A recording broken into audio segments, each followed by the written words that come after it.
À ce qu'il paraît, novembre est le pire mois de l'année. Je ne sais pas à quel point c'est vrai, ni si c'est également le cas dans l'hémisphère sud, mais du coup je me suis dit que j'allais proposer 3 films pour garder le feel bad au cas où vous vous sentiriez un peu trop bien durant un mois qui apparemment n'est pas prévu pour ça.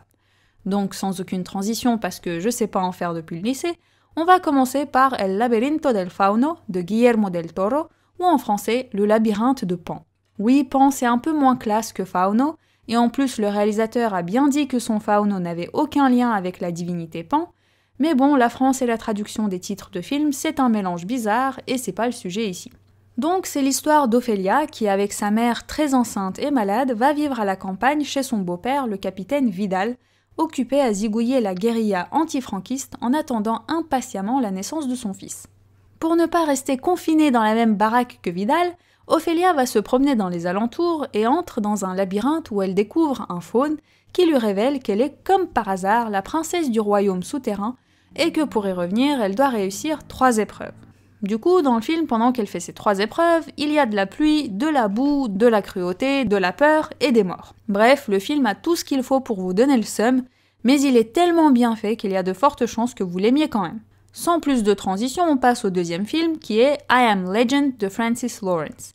C'est l'histoire de Will Smith, qui est un militaire haut gradé et un scientifique en même temps. Je sais pas comment il a fait pour être les deux à la fois, et en plus à seulement 38 ans, mais bon, c'est Will Smith. Bon, en tout cas, c'est l'automne à New York et notre Willy a les boules parce qu'il est tout seul, isolé dans une ville avec des mutants.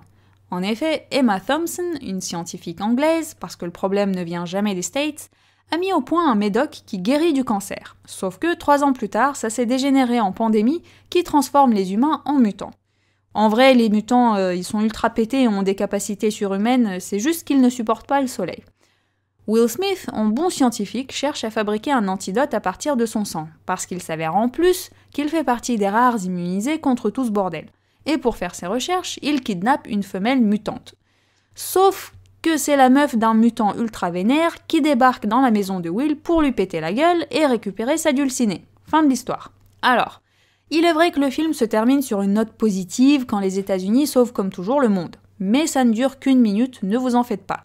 Le reste du temps, on a peur, on angoisse, on est triste, il y a des morts, bref, tout ce qu'il nous faut. Et puis là où on voit que le film c'est vraiment de la fantaisie, c'est que dedans les Américains essayent de gérer une pandémie de façon sérieuse, en mettant en quarantaine les villes infectées et en évacuant les gens pas encore contaminés. Alors que dans la réalité de la vraie vie, on a vu que ça ne se passait pas tout à fait comme ça. Yeah, no, I don't take responsibility at all. Take it easy, just relax. Relax. We're doing great. It all will pass. Aren't you concerned you could infect other people if you get sick inside? No. People that don't go to this No. church. I'm covered in Jesus' blood. I'm covered in Jesus' blood. Enfin, la dernière recommandation, c'est le film animé Nine de Shane Acker, traduit en numéro 9 en France. C'est l'histoire d'un truc qui se réveille dans un monde complètement dévasté auquel il ne connaît ni ne comprend rien, jusqu'à ce qu'il rencontre d'autres trucs semblables à lui. Ensemble, ils découvrent que les humains ont inventé des machines qui se sont retournées contre eux et les ont détruits. Cool, mais en quoi est-ce que ça les concerne ? Eh bien, le temps que le perso principal le comprenne et accomplisse sa quête, ils passent tous par des tas de dangers, des désaccords, des tranchées, des combats et un bon nombre de morts, parce que la machine à l'origine de la destruction de l'humanité veut les buter aussi. Donc on s'inquiète pour eux jusqu'au bout, et même si l'histoire se termine sur une note d'espoir et de renouveau, on a quand même la gorge serrée après toutes les pertes subies par ce groupe de chiffons vivants auquel on s'est attaché mine de rien. Alors certes, le scénario à MacGuffin laisse un peu à désirer et c'est du déjà vu plein de fois, mais visuellement c'est cool et l'atmosphère pesante et sombre nous aide à nous sentir mal comme il faut.